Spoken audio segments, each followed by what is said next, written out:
Hi, movie fans, and welcome back to another episode of the Uncharted Media Podcast. This is episode 178. We are going to do a companion piece to last week's episode of movies that escaped development hell. On the flip side, this week, we're talking about movies that, honestly, if we're being completely 100% transparent, will never escape development hell. These are the movies that have been in development hell for the longest. It feels like there's been no progress, but for some reason, they still have not been canceled. So that's what we're going to talk about today, of movies that we genuinely think will never come out, and Hollywood refuses to poop or get off the pot. It's Schrodinger's movie right now. But Josh, how you doing tonight? I'm chilling, my dude. Just had some dinner with the fam, and what you have? Now, tuna melts. Yeah, it's one of those, like, mom needs to get groceries and we just threw some stuff together. So it is what it is. It filled the stomach, then that's all that matters, right? Yeah, that sounds about right. So let's just hop right into it, because I've been watching a lot of stuff lately. Only 2 movies, but there's some show that came out recently that took up a lot of my time. Movies. Weird, huh? I watched a really good one and a really bad one. Which are you curious about first there, Josh? You watch your baby video back again? Because that's a bad movie. Anyway, no, I have no idea to what a better movies you joke watch. than that. Wow. That was lazy. It was. Bad or It's just good first? Let's go bad. Good, let's go bad. Bad? I don't know why, but I had heard of this movie before, and I think I had heard good things about it. Maybe that's why I watched it. A movie called Fear Inc. Basically, there's this dude that likes getting scared, and so he basically hires like a group of like extreme terrors to actually like scare him. But plot twist, everything is real. If you think about it for more than 3 seconds, you know exactly where it's going. The movie's just like, oh, no. It's all real. It's all real. Like, is it though? Because the movie itself keeps poking fun of, oh, it's not real. It's not real. Yeah, we know it's not real. And they're all just playing an elaborate prank on him. Oh, no, his girlfriend's been shot. Yeah, we know it's fake. So when I do this big old plot twist at the end, it was all work. I'm going, yeah, we're not idiots. And also, you yourself as a movie told us this repeatedly. It's not a plot twist if you tell it to us. So yeah, it was. Also, the actors in it were terrible. There was only really one good actor in it, and it was Ham from The Sandlot. What in the world? Yeah, it was super weird. But I watched a good movie, and it's not going to be what you expect, Josh. Chip 'n Dale Rescue Rangers. Dude, I have heard so much that, like, and seen screenshots from that movie. Not just the one picture that I'm sure you've seen by now of mild spoilers. Ugly Sonic? It's more than just ugly Sonic. I am genuinely amazed at how much they were able to get away with this movie. Not so much adult jokes. There's one cocaine joke that I was like, whoa, okay. But like, they have a joke about doing lines and I'm going, wow, okay. But besides that, there's like a lot of stuff that I was genuinely surprised that they were able to get away with. It's not a major spoiler, but a fun cameo is a character from South Park showing up, and I'm going, how? How did you make that happen? There's some other great cameos, but at the end of the day, it's still actually a really well-told story, and I have not laughed as hard as I did with Chip 'n Dale since the first Lego movie. There's some jokes in this that are so good and so well written and so well executed. Josh, it is right up your alley. There's a lot of jokes in this. There's a lot of jokes in this that, but there's something else that I watched recently. That took up a lot of my time, and I'm like, I feel like I need to be watching more movies. Oh yeah, that's because I've spent like 10 hours of my life devoted to Stranger Things across 7 episodes. And let's be real, people. Season 4 is by far the best season they've ever done. Oh my gosh. Like, I had heard going into it that episode 4 was like the oh my gosh episode, and I get to it with high expectations. Oh my gosh, that episode. Like, I was not okay with the final, like, 15 minutes. I'm just white-knuckling it so much, but it's so well done. All the character dynamics are improved even more so than they already are. Steve and Dustin are life, but they introduce some new characters that you actually really, really like. Some characters that I didn't like in previous seasons are getting back on the road to me actually liking them again. But more importantly, there's the world's greatest pun of all time in this show, to the point of, like, I had to pause it, go back and rewatch it because I was laughing so hard. Of mild spoilers, but there's because I've only seen episode 1, so there's a door, something door related in water, and so Dustin goes, if there's a gate in the water, does that make it a water gate? And I just almost stood up and cheered. I'm going, Dustin is officially my favorite now. And to the point of when the older kids hear that line, they're like, yeah, that's pretty good. I'm like, yeah, you acknowledge how good that pun was. Dustin is the best. And that the great thing is how everyone else reacts is literally just me at work when I make a pun. Of my friends at work will just stop. But I'm going, Dustin is my hero for that pun and that pun alone. But Josh has watched the first episode. So we'll talk then about that first episode. How about the ending of that first episode? Bro. Okay, so holy crap. Death. Dude, wow. Just incredible. One of the main things that's sticking out to me, Max, to me, in the previous season was like, she was there. She was just a part of the crew.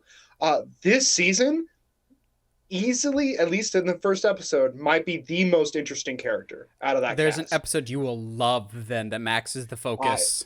She just is so, like, and obviously, like, when you sit down and think about it, it makes sense. I don't know why we would go in any other direction with her character than this, but, like, the actress who's playing her, whose name I always forget, but she is Sadie Sink, absolutely crushing it. And even, like, one episode, I was like, yeah, so even if this show is terrible, this season's terrible, if Max's arc gets just, like, is the best thing, it will I'm only happy. get better. I will say that. Yeah, it will only get absolutely. better. Also, I really like what they do with 11. There was a certain narrative trajectory that I was super excited for, that I thought that they were going towards. But as the show progresses, and especially in the mid-season finale, that's what I'll call it, episode 7, something happens to that. I'm going, oh, this is not the direction that I thought we were going. But I'm okay with this direction as well, because you've set some really cool things up. Also, just to tease the finale for Josh, it's one of the best reveals for me in terms of connecting your A plot and your B plot together.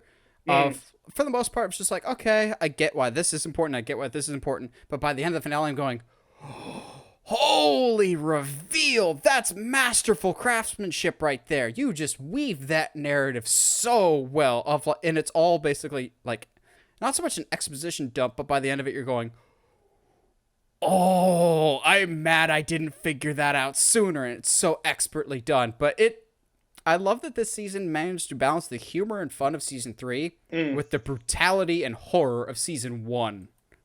Yes, they're definitely leaning harder into their horror vibes. And one of my brothers, like, saw it, and he's not much of a horror guy, so, like, I understand. And he was kind of like, they didn't have to go as hard into the horror as they needed. Suck it up. And I was like, there are children that watch this that love it.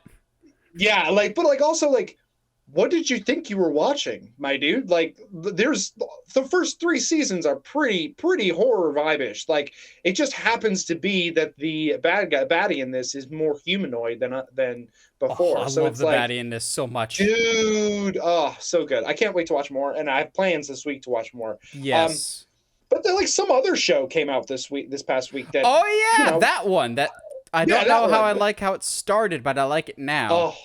Dude, I'll be honest. I'm super down. Since we've got 3 episodes now, we're going to go into mild spoilers for the first episode, at least, so we can talk about the one major thing that I'm actually amazed that they were able to keep out of all the marketing and trailers. Leia. I was very surprised, but also at the same time, give them all the credit in the world for being able to hide that. But also, I like on paper that reason for him coming out of retirement, going, he's one of the only people that knows her significance. That being said, I don't dislike Leia, but I don't think I like her as much as the show wants me to. Okay. I think it's... Because I love her. I think she's fantastic. I'm on the fence. Like, at times I'm like, as the show progresses, I watched episode 3 today. I think episode 3 is the best of the show so far. Okay, I still need to watch episode 3. She is a lot better in episode 3. Episode 3 is by far the best. I'm still just like, do I like her? Do I not? But at the same time, I'm going, okay, she is supposed to be a kid, so she's supposed to be a little precocious. It's just, when we first meet her, I'm just like, really? But obviously, as the show progresses, she is more sensible about the world around her. I get the internet's complaints, though, about that one scene about them trying to catch her, which was kind of stupid, seeing a grown person run into a tree branch like a Power Rangers episode. Yeah, there's some parts that were a little annoying, but like at the same time, like, wow. I think they did a fantastic job in the trailers of hiding what this show is going to be about, what direction we're going to go. I think you and I should kind of talk briefly on apparently the internet's complaint about Reva, third sister, about Reva. I have other issues to worry about with the Inquisitors. Yes. Yes. Mild spoil. Okay, screw it. Episode 2's been out there long enough. What did you do to Grand Inquisitor? You guys literally are breaking canon. Like, I know people are more upset about third sister, but you can't kill the Grand Inquisitor. He's kind of alive in a canonical way later in a few years. I'm going, so is he not dead? Are we going to have some other Inquisitor rise to the ranks really, really quickly and steal the spot? Because they do mention briefly in this episode about, like, you can take the Grand Inquisitor's spot from someone else, which I'm going, so why don't Inquisitors kill each other more often? Like, I would think that would happen. But yeah, here's the thing. I don't get the complaint. I don't want to say I understand, but I get that there's horrible people out there. Mm-hmm. I'm not coming from that perspective. I'm not the biggest fan of her character. Primarily just because we've seen Inquisitors before be really interesting and compelling and terrifying, and I don't think she necessarily is. I think the actress is trying her best with what's presented. I will say she is better in episode 3. Just like Leia, the character gets better and better, but I don't think she's necessarily the most interesting thing about this show. Yeah. So for those complaints, I understand. Everything else, I don't get, and people are horrible, and I feel so bad for this poor woman. But the character is not really registering for me currently. Yeah. But also, like, maybe it's just because it's me and we've seen enough stuff with Inquisitors that they didn't do a good enough job of hiding why she's mad. I think I'm just like, oh, so she's clearly one of those people that we saw at the very beginning of the first episode that got left behind in the Jedi Temple as a Padawan and probably got scooped up by somebody else. So, like, okay, whatever. Okay. Like, I don't know. I think it's because, like, through Fallen Order and Rebels, we've seen more interesting main antagonists to go up against Jedi. I think there's... Yeah. She's fine with what she's been given.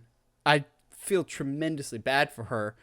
And I'm also I'm also conflicted about Disney saying something. On one hand, good that you're sticking up for your actor. On the flip side, why didn't you say literally anything when it got so much worse with Kelly Marie Tran or when John Boyega was cast? Like, why didn't you say anything then? Or maybe they've learned from their mistakes and they're going, well, we didn't say anything then, so we should say something now. Because I feel like the effect that it should have is people get up off her back. I feel like now she'll get more stuff, though, because it was brought to the attention of just like, it's a catch-22 of like, do you say something and try and ease it? Do you not say anything and potentially make it worse? It's just a sucky situation all around. Props to Ewan McGregor, though, for coming out and basically saying, like, hey, as the lead guy on the show and executive producer, knock off your BS. Like, come on now. This is a universe of a bunch of different people and species. Like, really? Is it affecting you that much? I have issues with I don't care that much about the character. but guys, don't be a dick. Yeah, it was like, and I've seen people complaining like, "Oh, she went too far," blah blah blah. But guys, That's don't the realize point. this is a cat. Yeah, she's The other playing an Inquisitors evil are telling her character. that it's ultimately going to be her downfall. Like, My God, concern dude, though, like, and it's my super nerdy concern is, I'm worried that through her actions, Darth Vader will find out about Leia, which canonically shouldn't happen because Vader and Leia met at the opening of A New Hope, and Vader clearly does not know who that is. Like, maybe they may have a face-to-face as Leia Organa, but I'm worried that the third sister will know who she is. Yeah. And I'm going, yeah. We're already getting dangerously close to straddling the line of breaking canon a couple times, and I'm just like, I don't know how I feel about this. So I'm more worried in that sense of like, I get more concerned about the weird small details than the quote-unquote big picture, I guess, if it's even a big picture for people. I hate that we still have to talk about that as a society. Yeah. But like, and that's the thing, I think guys, this is a character. Like, this is someone that she is playing. Like, what in the world? Shut up. Like, that just made me so mad. Like, just get off it gave me flashbacks of like Jake Lloyd when he played Anakin, or Ahmed Best. Yeah. Like, this is nothing new, unfortunately, for Star Wars fans. It's just like, did you realize they are an actor? Like, I've been very vocal, even on this podcast.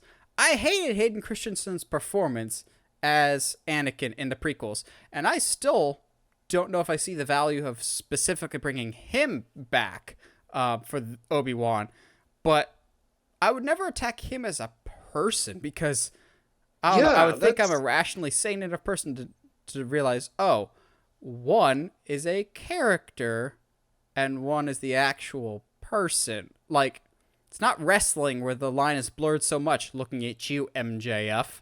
But like, I don't know, people. It's not real. In the words of Patrick H. Willems, Star Wars is about space wizards. It's meant for children. Like, it's just, it's supposed to be fun. Stop ruining it. Breaks my brain. It breaks my brain that people would like go after her, and it's like, what? Why? Stop! What are you doing? I like the show. I like where we're going with it. Can we? Oh, geez. The guy.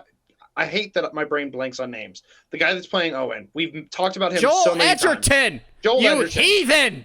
No, I'm sorry, but he did some vocal work to where he sounds like Owen from the original series. So did Ewan. Like, Ewan sounds more like Alec than he does. Yeah, I was like, this is weird. Although I will say, I'm not happy how little we've gotten of him so far. Of Owen? Yeah. Yeah. I know it's a Kenobi show, but I signed up for Owen, dang it. I like how little I needed Joel Edgerton and Ewan McGregor to go on these adventures together. No. Have Owen wield the lightsaber and mow everyone down while Obi-Wan's injured. Give Joel the spotlight, dang it. But like the scenes that he's in, he absolutely steals, and I'm super down with. I'm excited to see where the show goes. Yeah, let's go. Why not? For our first bit of news, we've got yet another Warner Brothers update. It feels like we've got one of those every week, but that's what happens when you have a massive managerial shift. And yet another domino has fallen from the previous administration, this time in the form of Toby Emmerich, the head of the Warner Brothers film division, as can't tell if he was let go or if he's stepping down of his own volition, but this was not surprising. Like everybody else in his administration, there were some people that speculated he might stay because he was friends with Zaslav, and he'll be staying on in some capacity. I think he's be having his own production company or studio or some form of production house within Warner Brothers. This is not surprising, but also I think this is a good thing. His tenure, along with everyone else's of that era, was marred with inconsistency, lack of a clear direction and vision. Now we can have more cohesion. But it's not just so much the Toby Emmerich stuff that's new this week. out of nowhere, we just got a bunch of stuff, and I'm sure part of it has to do with David Zaslav's like memo to the employees today, that went out on the day that we're recording this. Part of it was saying, "Oh, hey, Toby's going," but also it said that they're establishing 3 pillars within Warner Brothers Discovery for the film division. They're going to set up Warner Brothers' new line, which is more or less all their live action stuff, which they've already had. Warner Brothers Animation, cool. I think that's already something that they've had. I believe the Lego Movie was Warner Brothers Animation. And then most importantly, something we've talked about on the show before that they've rumored to be working on, a DC Studios. So no longer would DC stuff be funneled through Warner Brothers. It would just be DC wholesale. Just like Marvel does not go through Disney. Marvel just reports to Kevin Feige and Bob Chapek. And that's it. DC would now just report directly to David Zaslav. However, the animation department and the DC department do not have heads yet. They've already replaced the Warner Film Division guy, Toby Emmerich, with 2 people that have experience working over at MGM. Okay, cool. I don't know that much about them, but clearly they have experience. So more experience than whoever's running Disney currently. Thanks, Chapek. Have to squeeze that in because I can. Yeah. We don't have any word yet on who's running the animation and the DC division. There are some rumblings, but we can speculate in a little bit here.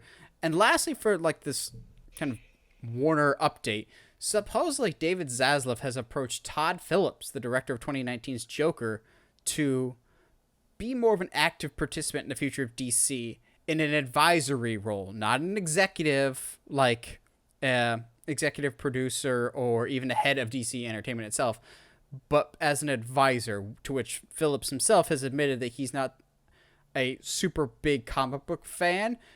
I am mostly okay with all this news, but I'm a little mixed on the Todd Phillips thing. 1, wasn't the biggest fan of Joker. I think it was fine. But 2, Todd Phillips' filmography is a little hit and miss. Like, okay. However, if he's in an advisory role, that might be a smart idea of kind of like a council, so to speak. Like, what is it, Lord of the Rings, when they all meet around the circle and kind of discuss what to do with the Ring of Power. If they have people like Todd Phillips, like James Gunn, like David F. Sandberg, maybe some other people that they'll bring on board to kind of have a brain trust of, okay, what should we do with this? What should we do with this? Because Marvel kind of has the same thing. For a while there, they had Taika Waititi, James Gunn, the Russos. All of them were kind of on the same page in terms of, I'm doing this. What am I doing with this movie that will work with this movie? I think that's a good idea to have kind of like a student council, so to speak, of what's happening there. And David Zaslav, Daddy Zaslav, is the principal, so to speak, of that student council body. We could take the guessing game of who's going to run DC in a little bit here, but Josh, you see all this breaking down. What's sticking out to you the most? I appreciate that they're separating everything. They're going into 3 separate pillars. DC is going to be its own thing, which I think you and I have said it needs to kind of get out of under the shadow of Warner, so it can create its own content for better or worse. At least if it's off on its own, we can be like, all right, cool. So DC's the problem, and the people at the head of DC are the problem, and not like, well, it's under Warner Bros, so they're gonna, step in. It's gonna be like Sony all over again. It's a little reassuring in that sense. Obviously, we can kind of like revisit this conversation in 5-10 years, and see when the next Superman movie comes out. Yeah, basically. One Superman movie. Speaking of development hell, that was never announced, though. Yeah. To be fair. It's interesting though that Todd Phillips is the rumor to be ahead of DC, because even after one movie, and like I thought Joker was good. It was not. I don't think it's this masterpiece that some people seem to kind of think it is. We live in a society. I watch it for the memes at this point. Why would you watch anything from Shrek these days? Why? Oh yeah. Somebody once told me that splitting your company into three pillars is a good choice. Got it. All right. But yeah, no, like I think that's what sticks out to me the most. Zaslav seems to be doing a good job and kind of has a good idea head on his shoulders. Split everything up and key so just so like the lines of communication are coming in at a consistent basis instead of like, all right, cool, so who do I talk to about this DC project? Well, you got to talk to that person, but they won't have the information unless they've talked to this person, you know what I mean? So it streamlines a lot of the development of projects and whatnot. So, like I said, I think James Gunn could also be added to this brain trust, so to speak. Yeah. Maybe they rework J.J. Abrams into this somehow. I'll be like, okay, you can keep working on your stuff, but you have to be willing to work with us. Like, you can't just hoard this stuff and not make it, because we talked about that last week of like they've been kind of mad at Bad Robot and J.J. Abrams for claiming a bunch of stuff, and they signed them for all this money and then them not doing anything. So maybe if they can actually get JJ off his mopey butt after the Rise of Skywalker, get him to actually make stuff. So the question comes, who would run these divisions? We've got our Warner New Line. Who would run animation? Who would run DC? DC, I can think of a couple names, but the rumor still stands. I think it's still out there, and I can't get it out of my head. Former Disney head Alan Horn. I still think he's probably the front runner. Put the betting odds on Alan Horn. I don't think he'd do it for very long, because when he went to work at Disney, when Iger brought him out of retirement, key emphasis there, Iger brought him out of retirement, and that was 10 years ago. So when Iger retired, Alan Horn retired. So he'd be like Michael Jordan coming out of retirement for a second time. But go play for the Wizards. But also, Alan Horn has experience with Warner Brothers. He worked there for a very long time. He oversaw the Dark Knight trilogy, all the Harry Potter movies. So he has a proven track record of also letting creatives be creative. If I had a dark horse, though, I don't know if this would actually happen, but James Gunn can never be fully excluded from the conversation, given how many pies he has his fingers in currently in the DC universe. Yes, the Suicide Squad did not do that great, but Peacemaker was like their top show of all time in terms of viewership week over week. It gained more and more people. Peacemaker was way better than it had any right to be, and he's supposedly working on another show. He has television and film experience. I don't know if I say he's a dark horse because I don't think he's got much executive experience, but yeah, maybe that's something he would like to pursue, or at least be involved as an executive producer, like the student council that I mentioned. Maybe that's where he tops out so he can still keep directing and writing stuff. But I don't think you can fully exclude him.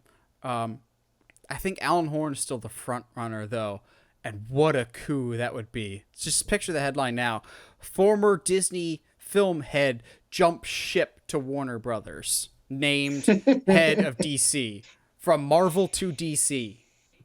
I mean, but like technically he wouldn't be jumping ship because he's not on. He doesn't work. He's for not them on that right? sinking ship. Yeah. No, he retired when Iger did. He saw the writing on the wall. Oh yeah, I have no. He saw the iceberg coming to the Hindenburg. To the Titanic. I know what I said. Okay, cool. It's a really big iceberg. Because that's what happened. The iceberg hit into the sky. No, the Hindenburg got hit by an iceberg, and the Titanic caught on fire. That's what happened. I mean, technically, the Titanic did catch on, but that's details for another day. But yeah, I think I would agree. Alan Horn is the front runner. Maybe Jeff Johns, but I think that's a long shot. I think after everything that went down with Justice League and all the fervor, that I don't know if we'll ever get the full picture on that. I think they're trying to sideline Jeff Johns from the public eye as much as they can. Last time I heard, I thought he was doing television stuff on that Green Lantern show that'll never come out. Also, we're not going to talk about it in full detail, but did you see that god-awful Gotham Knights trailer for the CW show? Oh my god, what did you do? Get out of here. No, I decided to focus more on the Jedi Fallen Order 2 trailer, or whatever. Who is in the back to tank? Okay, but also who's the guy talking to? Like, there's so many questions, and I'm super excited for it. Most importantly, they're releasing a BD1 Lego. Let's go, baby. Like a life-size, like the R2-D2 Legos, but for BD1, I'm going, move over, R2! BD, get over here! You are life! You're not as excited for Chopper? Chopper will be fun. Also, all these idiots that are just like, Chopper will be making his live-action debut in the Ahsoka series. Did y'all not watch Rogue One? Because he's in Rogue One, for sure. Like, he cameos in Rogue One. But okay, we all collectively agreed to forget about Rogue One. Okay. Yeah. When do we think this... Lastly, when do we think this DC studio will actually, like, be officially announced? Because so far they've suggested it strongly, but they haven't officially made a statement or made the division yet. When do you see that happening? I think at the latest, the end of the summer. Honestly, I mean, we've got three months before then, and with how fast they're moving on situating the company, I wouldn't be surprised. That seems like almost too much time for them to have to situate DC as a DC Studios. So now for some trailer talk. So we had Star Wars Celebration this past weekend, which had a bunch of news, but nothing like earth-shattering that we needed to really discuss. Like, we saw that Sabine has been cast in Ahsoka. I'm not really familiar with that actress. Cool that we get Sabine. The big takeaway that like was actually shared online, because obviously there was a lot of stuff that was shown to the convention and that's it, nothing online. But the big thing that came out of it that was released online that we can talk about is the Andor trailer, a series basically as a prequel to Rogue One. I'll be honest, I have not been excited for this show. Ever since they announced it, I'll be perfectly honest, I thought this show was a mistake. They never should have made it. I know the show has not come out, but I didn't really care for Rogue One, and I also particularly didn't really care for the character of Cassian Andor. I was just kind of about him. Diego Luna seems like a really cool dude, but Cassian as a character was not that riveting to me. That being said, if you put K2SO as its own standalone show, K2SO is the Baymax of Star Wars. Like, he is. He's like the robot that everyone cares so much more about than the actual protagonist. No offense, hero, but it's true. After this trailer, I'm at least slightly more intrigued. Is it the top of my hype list? Absolutely not. Nah. But am I more curious about this than I was before? Absolutely. And that's the job of a trailer, to get you more hype than you were before. Considering I had no expectations or no hype, scale of 1 to 10, I was probably a 1. Now I'm about a 3 or a 4. So it's bumped it up a little bit. It's still really not that exciting to me. But maybe this could redeem Rogue One of actually having interesting characters this time around. Yeah, no, absolutely. I completely agree. I had 0. I was like you. I was the number 1 on the the hype train scale. But after this trailer, the visuals, the music, some of the dialogue, super down, man.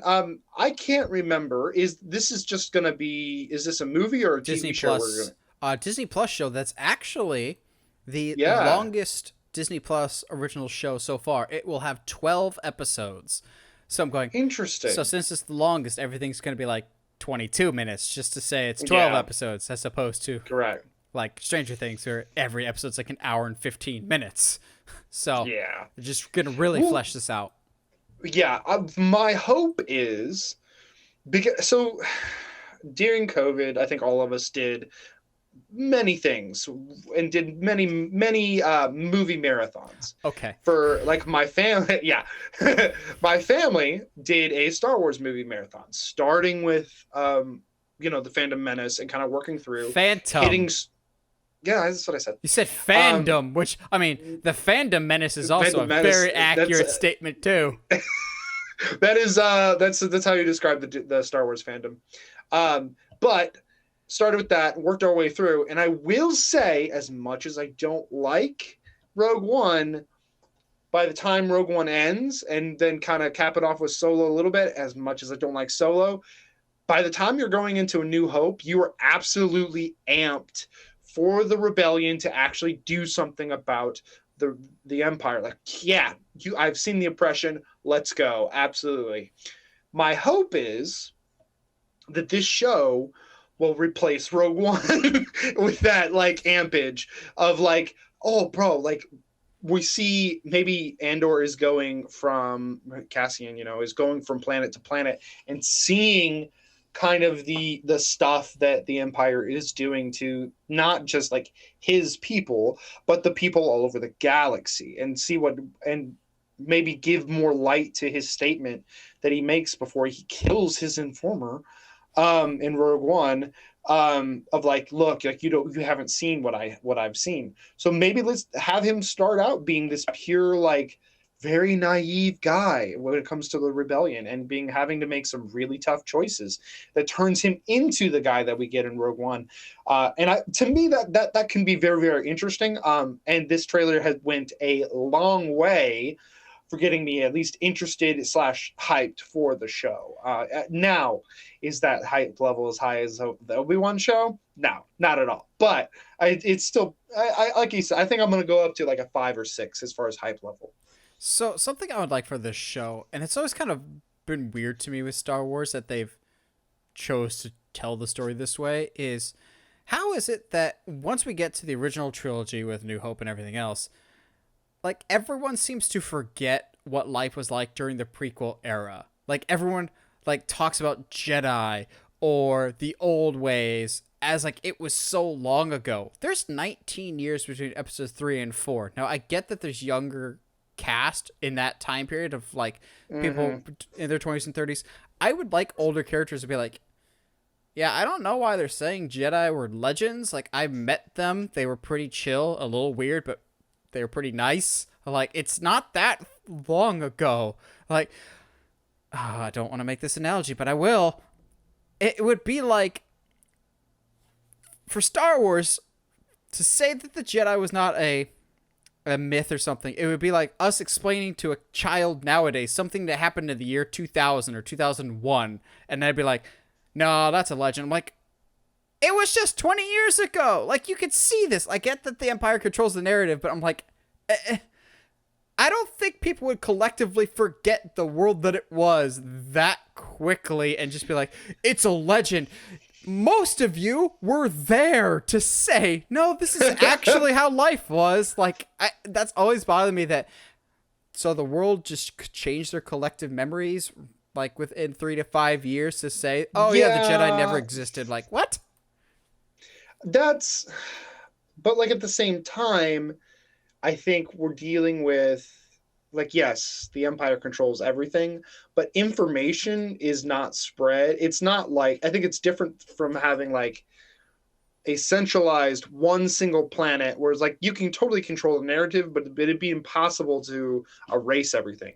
Whereas you have a planet 3 systems over that barely gets any information about the Republic.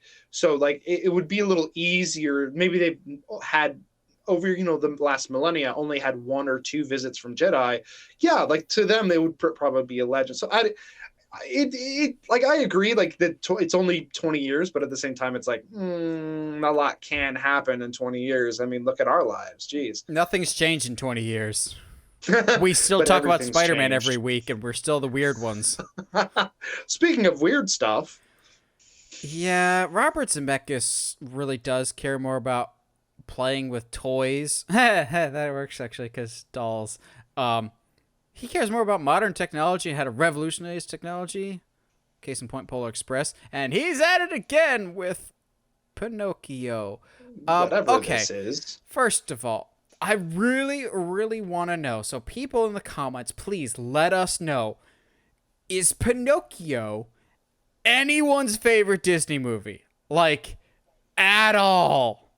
Why was this high on the priority list other than despite the Guillermo del Toro one coming out later this year.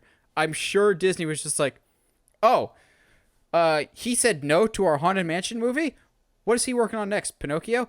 Oh, we got Pinocchio too. Release it around the same time so people will talk about ours. But we're not that confident that'll be good because we're going to put this on Disney Plus. Yeah, this ain't even going to theaters. This is a Disney Plus movie. Robert Zemeckis used to be a great director. I love the Back to the Future movies. He's legendary, Nate. But if you watch the trailer, he's a legendary director.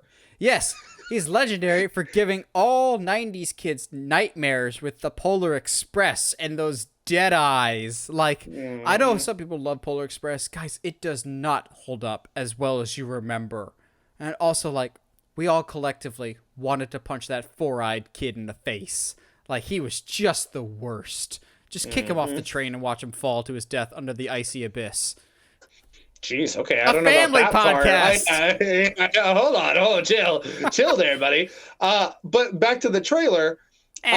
So Jiminy Cricket looks exactly like one of the grasshoppers from Bug's Life, and he's voiced by Joseph Gordon-Levitt. I don't hate that, but so for a movie Third Rock from the Star. For a movie called Pinocchio, it's a very interesting lack of Pinocchio in this trailer. Like, what is happening? I don't understand. We don't hear his voice. We get little snippets of like a side profile maybe of what he looks like, but legitimately there is no Pinocchio in this Pinocchio trailer. And if that doesn't worry you, it should. Like, what? Yeah, so also I love Tom Hanks just as much as the next person. I will forever thank him and bless him for providing us with Toy Story. He's a phenomenal actor. The past few years, the movies that Tom Hanks has chosen to do, when he's embodying a specific character, doesn't always pay off lately. I love Saving Mr. Banks as a movie. I hate Tom Hanks as Walt Disney. He so missed the mark. The accent was off. The mannerisms was off. Then after that, he did something that people were like, really? That's what you did? And currently, he's apparently facing a lot of backlash for his performance in the upcoming Elvis movie. Supposedly, like, that's like Razzie worthy, which you can kind of get the sense from the trailers. I'm going, oh, what accent are you doing there? Now I remember. This is controversial. I hated his Mr. Rogers. I thought his Mr. Rogers was terrible. He's just Tom Hanks in a sweater. He didn't change the voice at all. He was... Yeah, he's just Tom Hanks in a sweater. I'm also still mad because the perfect casting for Mr. Rogers was right there in front of your face with Jim Parsons from The Big Bang Theory. Like, he looks so scarily like him. But we had to go with Tom Hanks because Tom Hanks will sell more. And I'm worried that that's what they did here. Of like, oh, Tom Hanks is America's dad.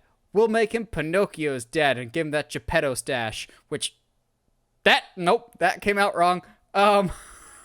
But I'm worried about this movie. Probably because it's Pinocchio. And even as a kid that watched a lot of Disney movies, Pinocchio was that once every couple years movie. Like, it's the movie that you laughed at as a kid because you're like, oh, they said ass in a Disney movie, and you felt like laughing at that. And now as an adult, I go, they said ass in a Disney movie. I don't care about Pinocchio. I feel, maybe it's just me, as a person that used to go to the Disney parks. Thanks, Chapek, for ruining that for me. But maybe it's just my weird perspective. I feel like When You Wish Upon a Star, the song that they rely heavily on this trailer, the song itself has actually overshadowed the movie as a whole. More people know When You Wish Upon a Star as like the theme song of Disney than they know it for Pinocchio. Like, When You Wish Upon a Star is an iconic piece of Disney music, of film music. I think that's more synonymous with Pinocchio. And I think they're relying very heavily on that of like, nostalgia. And it's not nostalgia for Pinocchio so much, it's nostalgia for Disney in general, I'm not excited for this. I don't care about Pinocchio really. I actually think Pinocchio will look cool. I think I'll defend that.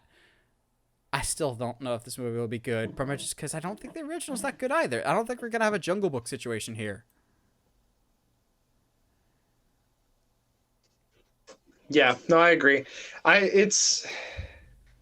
just the trailer didn't do anything for me. The like if Mr. Rogers is just Tom Hanks in a sweater, this is just Tom Hanks with that looks like the dad from Beauty and the Beast.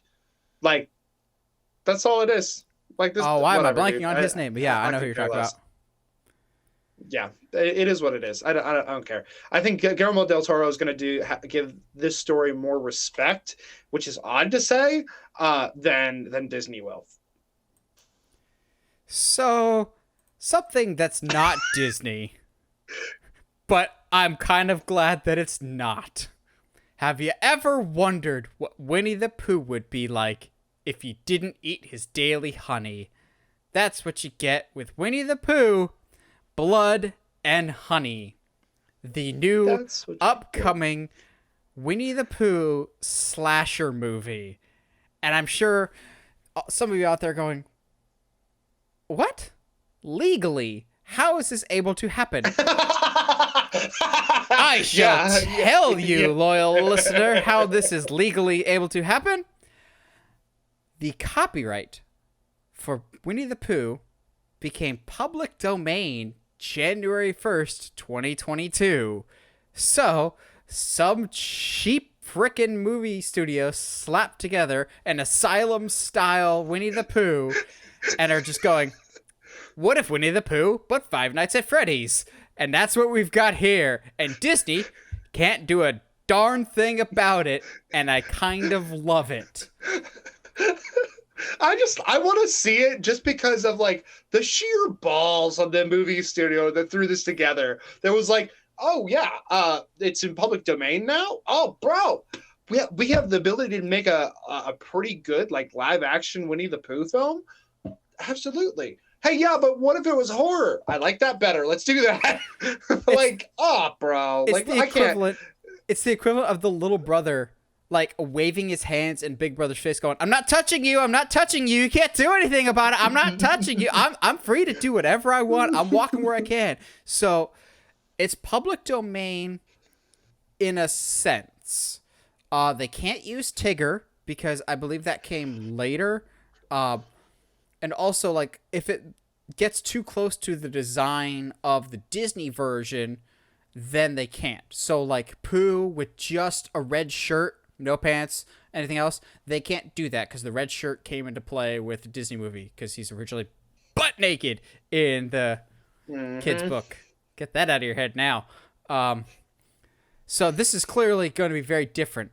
Also, in case you couldn't tell by some of these pictures, the story is it's not people in suits. These are supposed to be actually versions of Pooh and Piglet that have come to life due to neglect from Christopher Robin, and they're hungry. Supposedly they have already consumed Eeyore and are trying to kill more people. And I'm going, shut up and take my money. Like this is like the Wonderland movie with Nicolas Cage. Like it's just stupid. It might work. I have the worst / best idea of all time for how they could kill somebody, because I've watched way too many horror movies. So if they have already consumed Eeyore, he doesn't have a use for his tail anymore, does he? Oh, stop. Can you imagine if Pooh stabs someone in the face using Eeyore's tail? The nail in Eeyore's tail goes through someone's eye socket, and we just got demonetized from YouTube. Like there's so many like interesting. I hate that. I'm sitting here going like, there's so many interesting ways, like things you can do with this film. Like, oh, let's go, yeah. And it also makes me wonder, what else What else can we do? What else is public domain that we can just absolutely destroy? Is Teletubbies public domain? Can we Not make even a horror close. Teletubby? Nah. Let's do it. To public domain Teletubbies turn it into a horror movie where they kidnap children and put them in their pudding or whatever. In their pudding? What is that stuff they eat called? Human flesh? No. They have like pudding or something that comes out of like pancakes and stuff. I don't know. It's been a while since I've seen Teletubbies. That's probably for the best. Yeah, probably like, a good thing. I don't think this movie will be good. The fact that they've that the copyright, the public domain for this became in effect in January, and they're already like, hey, we're almost done. I'm like, that was a very quick turnaround, which makes me very suspicious now, but okay then. So then can we get like other characters like Owl or Kenga or Roo? Like, does Kenga kick someone to death? That could be cool. It could. I'm not gonna lie. If Christopher Robin shows up as like a Van Helsing type and has to stop Winnie the Pooh and Piglet, I highly doubt they're gonna capitalize on all the brilliant ideas that I'm bringing forth. But if the slogan for this movie is not all poos are good poos, then I'm out. I need that. Because at the end of the day, everyone wants a good poo, but not a big scary poo. I just like what I'm getting from this is somebody was like, okay, we need a new horror movie idea. Let's somebody Five find Nights this at out. Freddy's has stalled out. Yeah, it has again. Oh wait, what's that? Pooh Bear is going to be public domain in 4 months.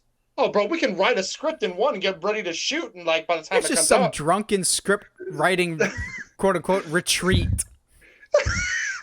guys, or it's a bunch of Hollywood writers who are have like an apartment together, and they're all just chilling, like smoking weed or something. And then one of them comes in, breaks down the door. Guys, Pooh Bear's gonna be public domain in 4 months. Hey, Writing session. Hey, Alan in HR just found an interesting article about public domain, and he was just like, watched a College Humor sketch about Winnie the Pooh. Can we do that? Yeah, man, let's go for it. What's our budget? $12. Hey, man, that'll work. We've done so much stupider for so much less. Let's make it happen. If movie 43 is a thing, this could be a thing. Why not?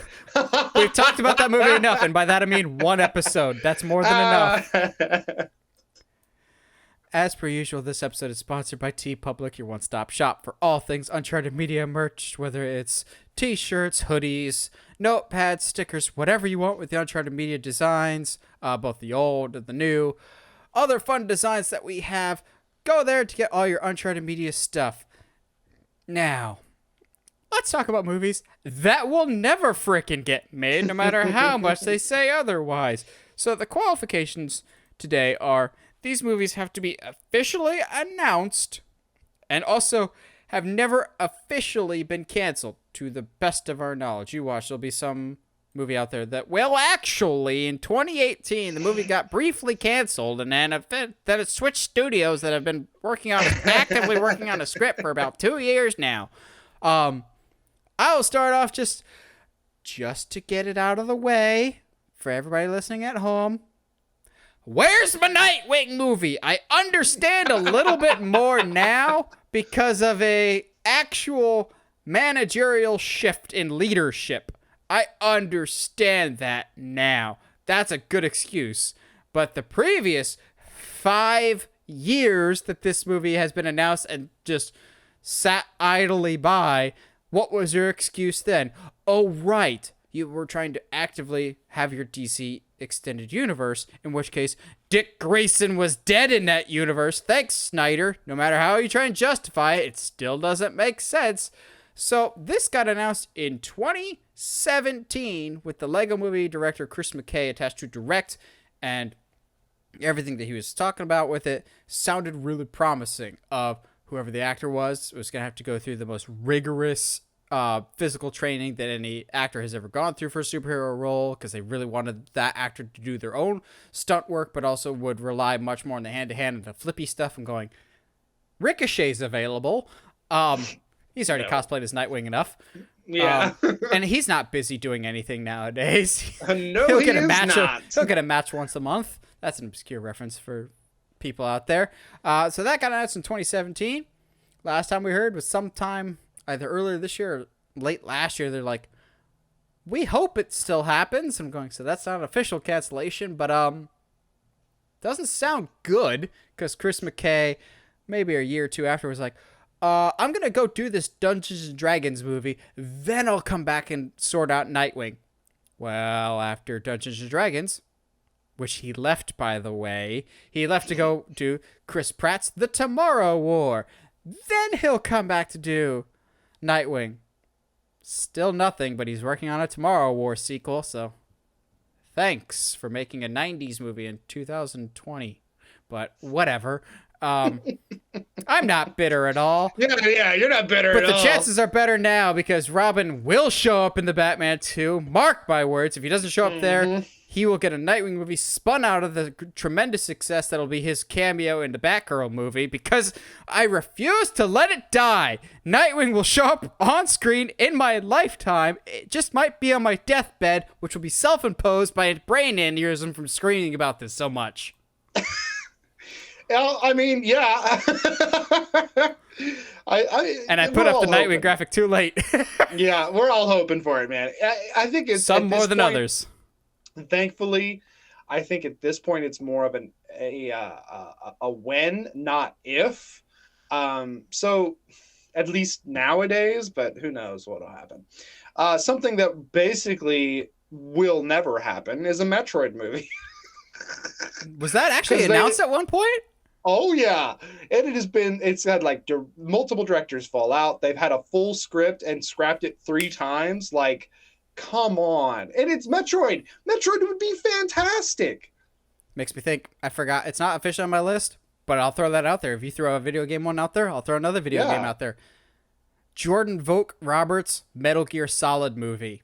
Yeah, like that got announced after Kong Skull Island. He's like, yeah, the next thing I want to do is a Metal Gear Solid. And I feel like that actually got announced, but we've heard nothing, zilch, nada, for those that will get that obscure reference. I hate you. I know Josh got that too. I hate you so much. Oh my gosh. But like, talk about stuff that like was announced and then we've heard nothing about is Real Steel 2. Like, did that actually get announced? It got announced. Oh yeah, I want to say we covered it. We covered the TV show, not the movie. I'm pretty sure. No, man, I'm pretty sure we covered the TV spinoff that's coming to Disney Plus, because I remember making that graphic. I remember all of my children. I don't love them all equally, but I remember all my children. That's going to be quoted someday when I actually have kids. That soundbite is now in the history book somewhere. So you're a real father then. Got it. Okay. I babysit you every week. Oh no! But Real Steel 2 wasn't.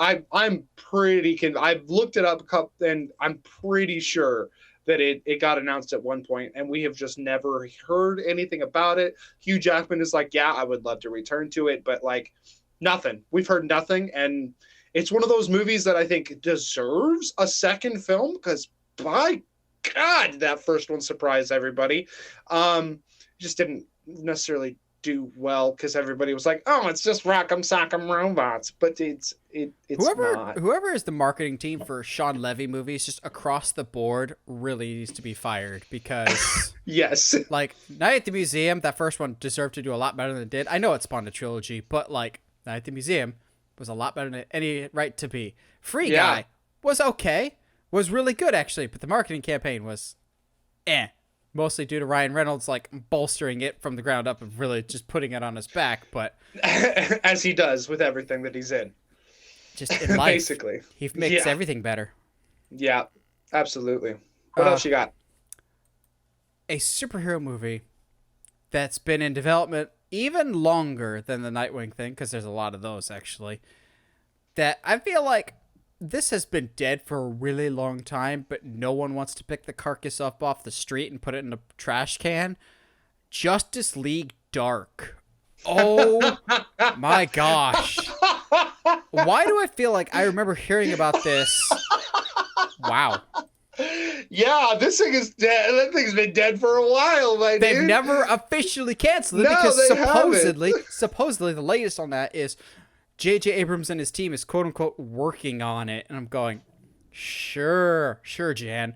But I feel like I remember hearing about this as soon as like 2008 or 2009. I feel like this has been floated around forever. Guillermo del Toro was attached to it for what feels like a really long time, but tell me if you haven't heard this one before. Guillermo del Toro's name is attached to, cut to a few months later, drops out, but he will still serve as an executive producer on the project as he pursues other projects. Like, looking at you, Hellboy reboot, or Pacific Rim 2.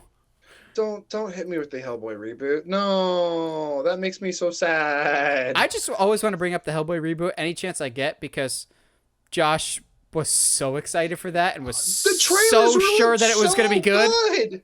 Oh, come on. But like, you go back and watch those trailers and go back and watch like how excited David Harbour was for it. And he still is excited and he still blames the fans for that. And I don't get it. It's fine. I mean, it's not. But Justice League Dark, I feel like after Guillermo del Toro, it got passed off to somebody else. Maybe like a Simon Kinberg, the guy that did the X-Men movies. I feel like that was a name that got floated around. Somebody between Guillermo and JJ that it was with their camp for a while and just kind of stewed. Like there was supposedly some development and then there was no development. And then JJ was just like, I'll take it because you guys don't trust me with Justice League or any other major franchise after Star Wars. So I'll do Justice League Dark, the weirdos. And nothing has come of that. It's because Josh hasn't written a script yet, in which case he builds them all up individually to do a massive Avenger-style team-up. Yes, I'm going back and listening to old episodes. Justice League... Hey, that would be cool, though. You can't... I'll fight you on that. That would be so much fun. But, we have to have some progress or, competent leadership that knows what they're doing. Yeah, Justice League Dark is like your phase 2 or phase 3 type movie, not your phase 1. And for a while, they're like, well, we can't get our crap together with an actual Justice League. So we'll just slap the name Justice League on something and maybe we'll confuse enough people. They'll be like, so when is Superman showing up in this? Like, there's demons and whatnot. Superman fights demons, right? That's what he does now? That's a thing he does, yes. I mean, I wouldn't mind Superman fighting a demon. He kind of did in Justice League Dark Apocalypse War, but... Is Trigon a demon? Does that count? Yeah. What? Yeah. What? I didn't know if Trigon counted because he's like the king of the underworld. Yeah, he's a what? Yeah, he's a demon. What? Okay. So anyway, it's like our thumbs are your big toe or your thumb a are finger. Your thumb's fingers? Yeah, yes, that argument. Yeah, it is. It's like what? Yes, but no, but yes. Because like, what else would he be at the same time? Kevin Spacey. No. Speaking of things that the more and more time goes, the less and less likely it is for it to show up. Wow, that was a long way to say that we'll never see Kevin Spacey again. Robert Edgar's Nosferatu. Let's throw our heads back and laugh at Josh. Rude. This'll never happen. Gets announced next week. Bro, I wanted to have it so bad. And he pseudo announced it, kind of like, yeah, like I'm working on this. And then did Northman instead. And I was like, okay, but like now, maybe? But Anya Taylor-Joy is Mina Harker. I swear, if he makes a Nosferatu film and it ends with two naked men on a volcano again, I'm gonna we yell. read very different Draculas. Yes, you're not wrong, but still. Tell me though, you wouldn't be excited for Willem Dafoe as Nosferatu? I wouldn't be excited. Or better yet, Robert Pattinson. I mean, he's already got the frame for it. Yeah, already there. And he's already turned into a bat twice. I honestly would prefer if Dafoe is in it, I would prefer him to be like the Igor type character. Just because I think there's more comedic ability there, and I think Igor is Frankenstein, and that's not even. But you know what I mean. Igor doesn't even actually. That's a common misconception. Igor's not even in Frankenstein. His name is Fritz in Frankenstein. Igor doesn't even come into play until Young Frankenstein. You're thinking Frankenstein isn't the monster; it's the doctor. Wrong. That's Josh's hill to die on, and that's a losing battle every single time. If anything, the only thing that ever solves is me saying extra words because Josh knows what I mean, but I still have to offer clarification to make sure that he knows I know what I mean. No, Dracula's assistant is Renfield, because remember, we're getting a whole movie about it later with Nicholas Hoult, my doppelganger, and Nicolas Cage, the world's most beautiful man. I couldn't remember his, like, I didn't want to say sidekick, but like his caretaker. His side piece? His side piece. But that, like, the Igor type character is like, you know what I meant. This is like the Frankenstein thing, but reversed, okay? You know what I meant. Yes, it's been a long time coming. What else you got? I don't. I mean, this can kind of count as horror. I was thinking if there's any horror ones, but I don't have any horror. Although I could do a whole podcast episode about unmade Halloween sequels. Yes, thank God. This could kind of segue for both horror and superhero because I refuse to believe it'll ever happen. Yeah. The Crow reboot. I know people are like, oh, they just signed Bill Skarsgård. Yeah, we signed Jason Momoa and Luke Evans and some other actors from various periods in time and various directions over time. This movie will not happen. This movie does not exist. This will not happen. I don't believe in curses, but this is one of two movies that we will talk about today that I genuinely believe is cursed and should just stay in the ground, in development hell, so to speak, because it's cursed and should not see the light of day. I know they're like, well, we're actually filming this year. You started filming with Momoa, and it's still nothing happened because of that. Like, until the movie actually comes out in theaters, I won't believe you. I'm an Uncharted fan. I'm familiar with, until it actually comes out, I don't believe that exists, as we talked about last week. The Crow reboot does not exist. Unfortunately, it has the stigma of like, but you don't want to sully Brandon Lee's name. We had two crappy sequels. Yeah, sorry guys, it's over. You can't. We had one with Kirsten Dunst. Although, to be fair, the second one, the original script for the second one was really, really good. And it got hacked to bits by the Weinsteins. Like the second one, the original narrative for it actually was a really good sequel that didn't focus on Eric Draven, that would have continued the trend of grief and loss and maybe someday being reunited with the person that you love while still being fresh tale. But of course that unfortunately did not happen. This reboot's just, it's made up. It's fake. It's never going to happen. They can say it all they want, but until we see it on the big screen, it does not exist. More than anything, I could see it becoming an HBO Max TV show. Yep. You want to talk about things that I definitely don't think will never, ever happen ever again. But the more I think about it, the more I think it could happen nowadays. Back in the day, a little movie called Bourne Legacy came out, and the people who made it announced a second one that was coming out down the line right after. The one with Jeremy Renner? Yes. A sequel for Bourne Legacy was announced and has been in the works, quote unquote, since then. They stopped to make Bourne the fourth quote unquote, the fourth Matt Damon film, which is actually pretty good. Yeah, because they got Bourne back. Yes. Don't call it Bourne if you don't have Bourne. But Legacy 2 was announced and has been in the works basically since the first one was released. Now, saying that, if you had told me that 5 years ago, I would have said, haha, you're dumb, it's the worst. Seeing who Jeremy Renner is now, he's always been a good actor. He's fantastic, but like I feel like he actually has some pull that could make the movie better. But I don't think it'll ever come out because Legacy is, and for a very good reason, the blight that is on the Bourne franchise. They like actively go out of their way to forget about it. Like all the Oh box sets that yeah. come out, they're just like relive all the Bourne movies that have Matt Damon in them. Jeremy Renner, you've got your TV show now. Make your Marvel money somewhere else. Like honestly, if Jeremy Renner wanted to, he could probably finance his own Bourne Legacy sequel. But wow, you would think that this would get canceled by now, like the Wonder Twins movie, Yeah. because no one wants it.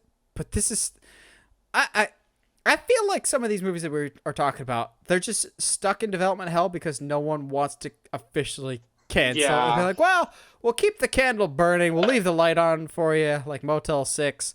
So, maybe, but nothing will ever come of it until the one day that movie studios become so desperate that they've data mined all original ideas that anything in development hell will get a second chance at life and come out just because they're a registered IP. Mm-hmm. Yeah. So we're still on superheroes, yeah? You can be. I'm out of superheroes for now. Okay. But I have I'm a sure couple some more. will jog my memory if you talk about it. Yeah. So I looked this up because I wanted to make sure, and technically it got canceled. The Gambit movie was like That did get canceled. yeah, it did get it got canceled by proxy because they said they were done, they were not doing any spin-offs, and that was included in that package statement. So Well, also, I technically can't bring Fox it up. got bought by somebody. Yeah, I mean there's that too. Whatever. But like and I think at the time too, wasn't it Channing Tatum was going to be playing Gambit? Yep. And at the time, everyone was freaking out how terrible it would be. And honestly, if we're talking about if they went to go do that now with Channing Tatum, I don't think I would mind it as much. I think I'd be down. So, yeah, let's talk about that. Yeah. I would be excited for the movie, and I would be excited for Channing Tatum's acting ability. He has really proven himself as an actor. He's come a long way. That being said, I was never particularly on board with him as Gambit because Gambit depends on a very specific and very thick accent. That's fair. Channing Tatum does not do accents. And I also, we talk crap about this movie a lot, but we already had the perfect Gambit with Taylor Kitsch. He's so good. Like, I'm y'all tired of can people. bash X-Men Origins all you want, but they got it right the first time with Taylor Kitsch. He was perfect for Gambit. Like, just they should have just brought him back. Hollywood, bring back Taylor Kitsch just in general. You royally screwed him over. He had the worst 2012 of any actor I can think of in terms of box office flops with John Carter and Battleship back to back. And then the very next year he did The Counselor with Ridley Scott, which no one remembers, but I'm going, Taylor, come back to us. Start the Friday Night Lights again. Come back. Yes. Come back. Come back to the light. Chosen one. I'm coming. The other one I'm not 100% technically sure if I can bring up. So they had rumored / announced that Green Lantern was going to be getting a new movie in this new canon, technically. And then, but that was during the Zack Snyder days, and that now was it's the same kind of time like, that they announced everything. They announced, yes, they never announced Man of Steel 2, which I think was weird, but they announced a Cyborg movie, a Green Lantern movie, the Flash movie, which, you know, at this rate, I don't think will ever actually come out. But I feel like there's one or two other things that were like, oh yeah, you want us to forget about that you announced that, didn't you? Because those plans went by the wayside real quick. Just like that commercial for the 2022 movies that are coming out for DC, and like only half of them are still sticking in this year. Yeah. It's kind of crazy. But like, it was one of those things. Green Lantern was announced and then hinted at, especially. And they're like, it's weird that they would like not really cancel it, but not really say like, hey, we're still working on it. But then also let Zach put a Green Lantern in this Snyder cut, which is so weird. And no, they don't have Green Lantern in the Snyder cut. Yeah, there's not. No. It's that's Martian Manhunter. They specifically told him Martian Manhunter is okay, but not a Green Lantern because we have plans for them later. I'm going, you don't have plans for anything, guys. Like, come on now. Because you can find footage of the actor that he cast for Green Lantern, it was going to be a Jon Stewart, and you could find like some pictures of them shooting stuff, but they never put it in the movie because Warner Brothers was like, you can have full autonomy for this movie, but we have plans for Green Lantern, so make it Martian Manhunter. And maybe that's why Martian Manhunter looks so jank. Like, he looks weird. He looks bad. Also, I still have issues with the whole scene of, like, Lois talking to Martha, and you find out it's Martian Manhunter. I'm like, there's some stuff that only Martha knows, but also, doesn't this kind of take the emotion out of the scene of, like, a woman and her mother-in-law grieving the loss of the person that they meet, but in reality, it's not actually. Like, it was just there. I don't want to get sidetracked. I hate that so much. Yeah, there's so much to hate about that scene. Yeah. Yeah, but that's all the superhero stuff technically that I have. So how many you got left, my dude? 1, 2, 3, 4, 5. All right, hit me with 2 of them. Hit 2 back to back, my dude. I will go Akira. Yeah. I know some people are like, but this is a movie. No. They have been trying to do a live action Akira for the longest time. I feel like ever since it came out as an anime, they've been like, oh, a good anime that the American people like too? We got a live action this and just ruin its legacy forever. Ghost in the Shell, Attack on Titan, Death Note, Dragon Ball.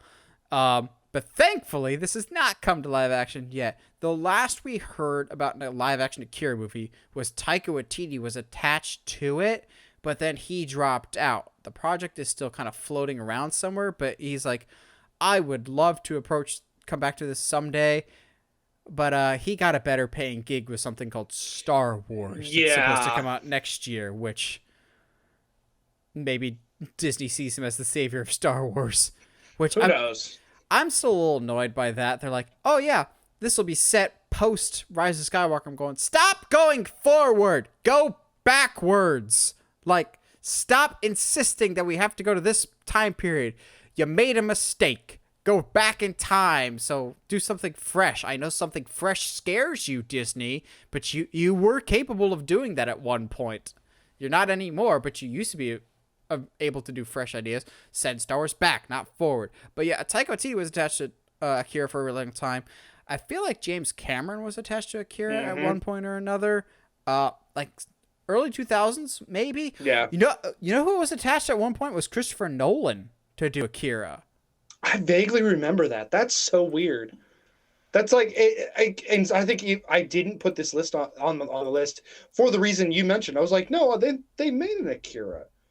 No, they didn't. They made Ghost in the Shell and they made Battle Angel, and neither of those are Akira. I thought you were about to say neither of them are good, but I'm like, Alita's not bad. Alita's like enjoyable. It's a good time. It's because they fixed the eyes before the movie came out, because those first trailer eyes were not the worst. So I've got a slew of third movies before we get to my final one. I'll go with Tron 3, whatever they want to call that. Last we heard it was Tron starring Jared Leto. I'm going, so we still sticking with that? Is he going to go method and like get himself stuck in a computer somewhere?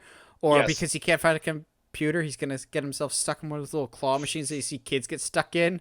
I would pay good money to see Jared Leto stuck in a claw machine for a couple hours and just make that a movie.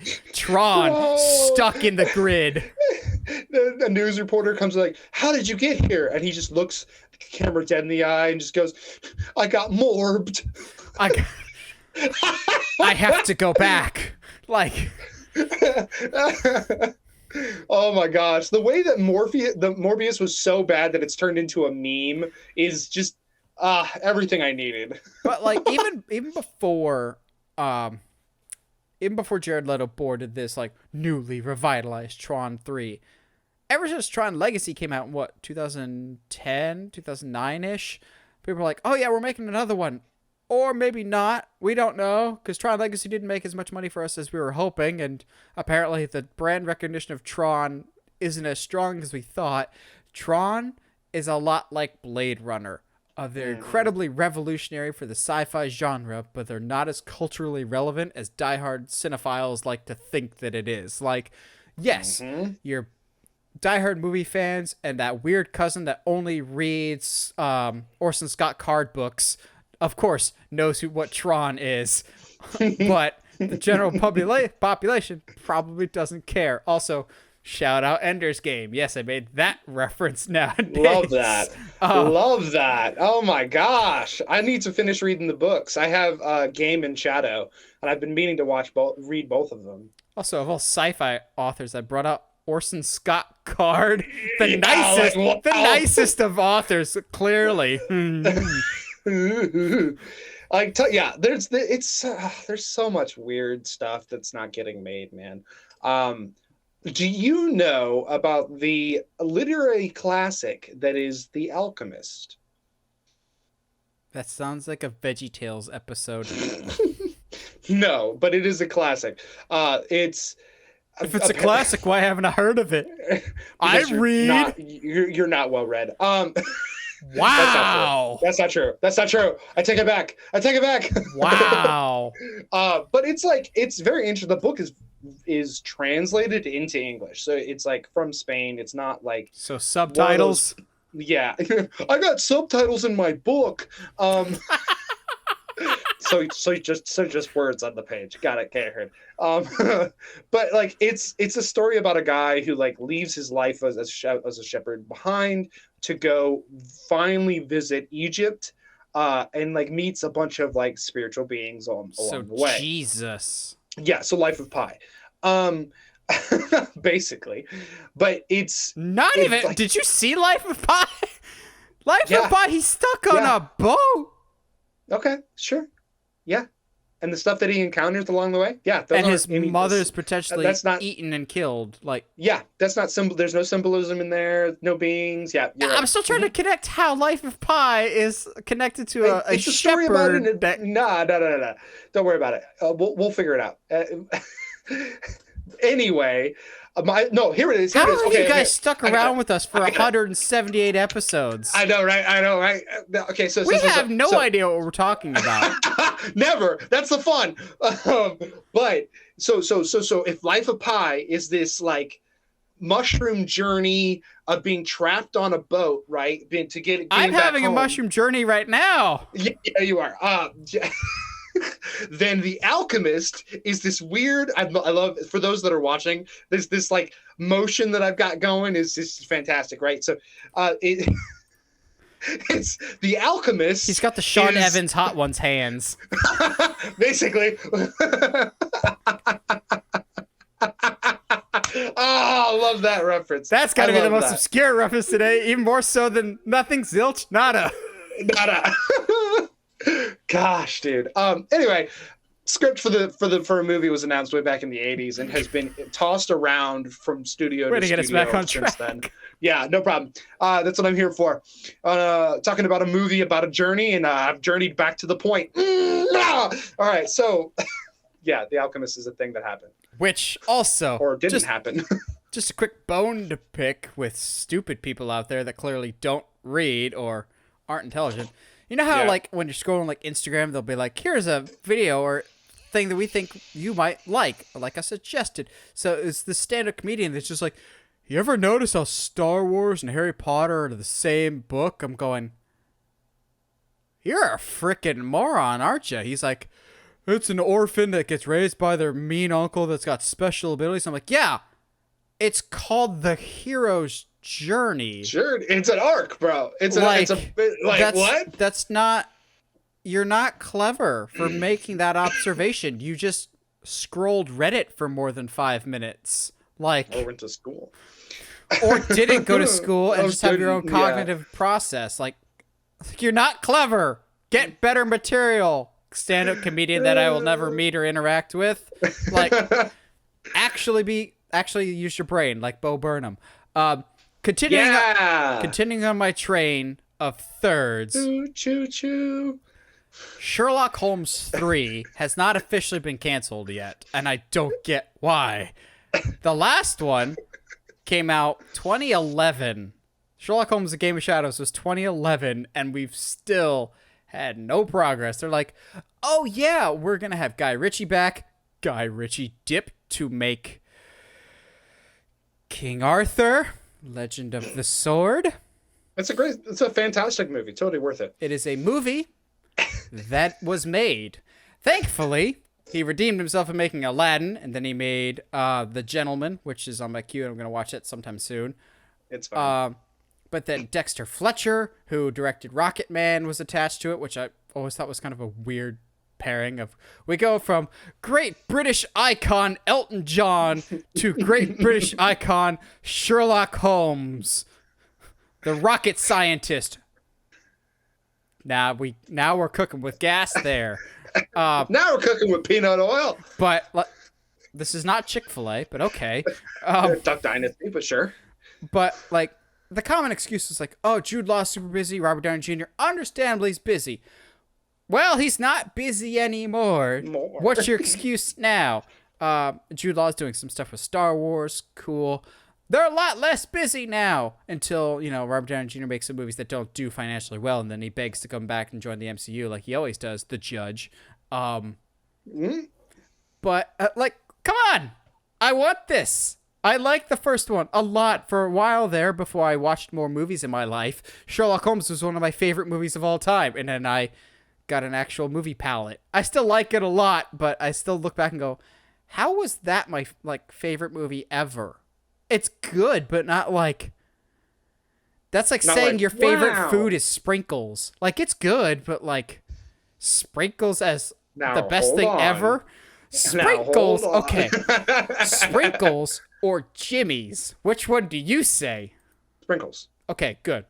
I have some weird people out there that be like... What the crap is a Jimmy? Hold on. I don't know. Some people up north call them Jimmies, to which I'm going, that's wrong. Other things are Jimmies, but we're not going to go there. They call their Coke Pop. What weirdos. Or just everything's Coke, and I'm going... Yeah, everything's Coke. No, hey, nothing is Coke but Coke. No, what kind of Coke do you want? Pepsi. No, unless you're in Texas, I'll take a Dr. Pepper. Which kind? Dr. Pepper. Okay.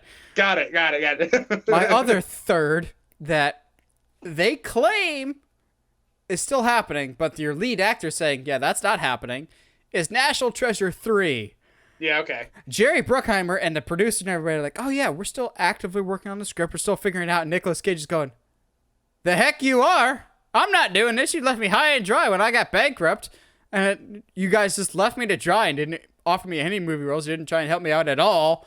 And also, like, I had a miserable experience making the second one. I don't want to come back. And Disney will be like, that's fine. We'll just do a TV show with literally everyone but you. But supposedly they're still making a third movie. And I'm going, well, good luck with that. I don't know if I believe you, but I don't. If you say so, we're going to cross over in National Treasure. And once Disney buys out Sony, National Treasure and Uncharted will collide. And Ben Gates will meet Nathan Drake. And it'll be just okay. It will only be okay. It will not. Which, shameless plug, assuming the video doesn't immediately get ripped down from YouTube, which there's always a high chance of this, I hope by sometime this week to release my correct version of the action scene from Uncharted, the big epic finale when what should have happened in the movie. By that I mean using the correct music and edited properly so we don't cut away from the action every other shot. Also, as I go and edit this, I'm noticing some basic stuff of like, wait, why did this guy shoot before he shows up on camera? Why is this out of order? Let me put this correctly in order. No, that's not a thing. So I have one more. How many more you got? I have two, so I was going to blow through one of them. Fantastic. So you've heard of the movie The Martian with Matt Damon, correct? Fantastic film. Like, entertaining. Matt Damon's fantastic in it. There is a book called Project Hail Mary. There was the script, and then the movie was announced. Starring Aaron Rodgers. It was in the works the year before The Martian was released. So 2014? Something like that. Project Hail Mary is basically kind of Interstellar meets The Martian. Themes and story-wise. So for obvious reasons, plans were put on hold because whenever The Martian came out, because then, Interstellar and The Martian both came out, and it's way too similar. So maybe we'll just put that on the back burner for a while. But they're not connected at all. It's. So. I think it's primarily, maybe it's because whoever made the book, The Martian was based off a book first. Maybe they realized, oh crap, maybe I took way too many inspirations. Like the subconsciously just wrote too much of The Martian when I was writing the book. Yeah. Balls. Yeah, but it is what it is. So that's been in development hell forever. Oh. That's a franchise that's just been sitting idly by. It doesn't need to come back. Like, let it be back there. We don't talk about the second and third movie, which I've seen. Baseball's dead anyway. Says the Lastros fan who doesn't know what good baseball is. He has to cheat his way to win. Don't open that can of worms. I will. No. It's been 5 years, and I'm still not over it. The Astros are literally trash. No, walking away from this. They're literally trash can. Nope. This is that's not the truth. It's it is the truth. But it's not the whole truth. See, you know it. You were in denial. Yeah, but it's not like the Amazon. You're in denial. We just did it better than everybody else. Okay, we're not here. If you did it so much better, why'd you get caught? Because we won a championship with it. Anyway, we deserve that. The city went through a lot that year. Okay. Let me hit my last. JJ Watt got so pissed he left. No, that's the Texans organization, and that's no whole nother beast. Oh my gosh. So let's talk about the last one that I have on here. Which is funny because for a while there we thought that The Last of Us was going to stay in development hell, but it is not anymore. Thank goodness. We think allegedly. So a very iconic movie came out several years ago. Iconic to me, at least. I thought it was fantastic. But not a lot of people went to see it because it went through a lot of name changes. If it's the movie I'm thinking, you didn't even see it in theaters. No, of course I didn't, because I wasn't sure about it. Because the marketing was terrible. Because you came to Alex and I in the dorm asking, because we just came back from Family Video, asking, do they have Live, Die, Repeat? To which we looked at you going, what movie? Like, we're pretty up to date with movies. Yeah, Live, Die, Repeat. You mean Edge of Tomorrow? No, it's called Live, Die, Repeat. We walked with you to Family Video, picked up the copy. Sure enough, it says Live, Die, Repeat on the side, on vertically, and then horizontally, it says Edge of Tomorrow. We're going, like, what? Why? For why? Yes, but so Live, Die, Repeat, as I think is what it's officially called, or Edge of Tomorrow. I don't know. All You Need Is Kill is such a better name. Yes, absolutely. That's the original name for it before it got scrapped. Except for the sequel that was announced recently, I believe. Not like recently being within like the last 5 years. Pretty decently after the film came out. Yeah, which we still have heard nothing about. It Live, Die, Repeat, and Repeat. Rinse and repeat? Like, bro, come on. First of all, there's a lot of stuff that I think there's still a lot of things to explore in that world, and I'm super curious. I would love to go back. Maybe not with Tom Cruise, but with somebody else. I'm okay with that for obvious reasons. But yeah, it's a movie for me that I wish, much like Real Steel, would get a sequel, but it just will never happen, and it really makes me sad. So what you're saying is a sequel to Edge of Tomorrow is a mission impossible. I want to die. Please let me. I can help. And for legal purposes, that was a joke. In case any jury has to look back on this tape at a later date. So, oh man, almost dropped a turd there. Like a Winnie the Pooh. Oh, boo! Hey, Johnny Depp won his defamation today. Good for him. Good for him. Still going to be a while before he finds work, but good for him. Yeah, absolutely. But at least he's over it. So, my last one. We talked briefly about this last week in terms of like genuinely cursed productions or movies that'll never escape development hell or things that have been in development for a really long time. Last week, John Carter took the cake for a movie that was in development hell the longest, dating back to 1931. This movie has been in development hell since 1982 and is often regarded in the Hollywood circles as the most cursed movie never to be made. And that's including the Crow reboot. Because if you look at some of the names that have been attached to this, it's a little eerie, actually. And I'm talking about the movie The Confederacy of Dunces, which is based off of a literary book. Hence, literary. Literary book as a term is always kind of a little redundant to me. But this book was originally supposed to be translated into a movie back in 1982 with Ghostbusters' Harold Ramis behind the camera, tackling the script, with John Belushi and Richard Pryor in the lead roles. So John Belushi, as we know, unfortunately passed away. So that obviously stalled production when they had to find somebody else. Well, then they looked at Chris Farley to replace John Belushi. Then, unfortunately, Chris Farley passed away. Then they looked at John Candy, who unfortunately passed away. They might have been looking at John Candy before Chris Farley. Whoever passed away in chronological order, they looked at one before the other. I'm going, okay, one, it's unfortunate. Two, it's a little weird. Three actors that all unfortunately pass away way earlier in their careers, way sooner than they should, is very weird. All attached to the same movie. It's a little bit freaky. Thankfully, John Goodman is still alive, and he was attached to the project for quite a while. Nothing ever came of the Harold Ramis one. Fortunately, he passed away. Fast forward to a more modern setting, and we have actor Will Ferrell attached to the film to be the main actor in it, with Halloween and Your Highness director David Gordon Green supposedly tackling the project.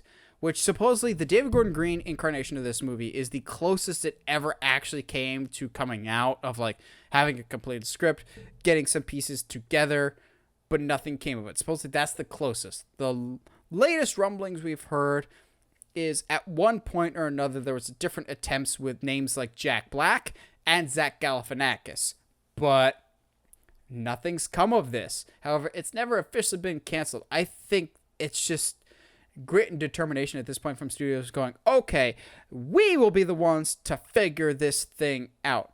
To which I kind of just sit back and go, is this really a property that you need to adapt at this point? Because if I say Confederacy of Dunces to a lot of people, I don't think they know either the legend of the movie or the book of like what this is about. So it's not like a well-recognizable book franchise like a gotta hurt Josh real bad with this. It's not like an Artemis Fowl where there's a built-in fan base for you to exploit and completely butcher. Oh, that hurt. Like, it's not like it.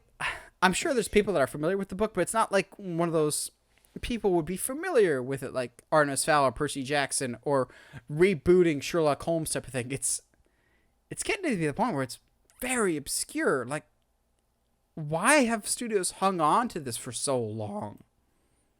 I honestly couldn't tell you because I have no knowledge of this movie or the book that it's based on. So it's one of those like I'm gonna bring it up second time in this podcast, but it's like movie 43. If somebody just really, I thought you were gonna say Treasure Planet again.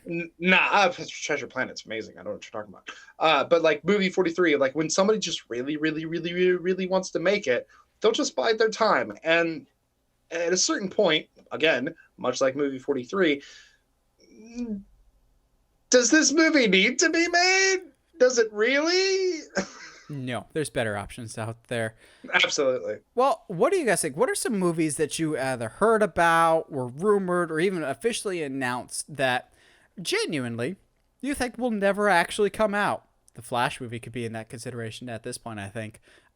Let us know your thoughts down in the comments below, or some movies that you are hoping for that probably will never happen. National Treasure 3, I know there's a lot of you out there for hoping for that. If you haven't already, subscribe to us on whatever audio platform you're listening to us on, whether it's iTunes, Spotify, Google Podcasts, or YouTube. And if you haven't already, subscribe to us on YouTube at Uncharted Media. Help us get to 700 subscribers by the end of the year so that we could talk about Darth Jar Jar. Help us get to 700 subscribers. And as always, Stay sharp, movie guys and gals.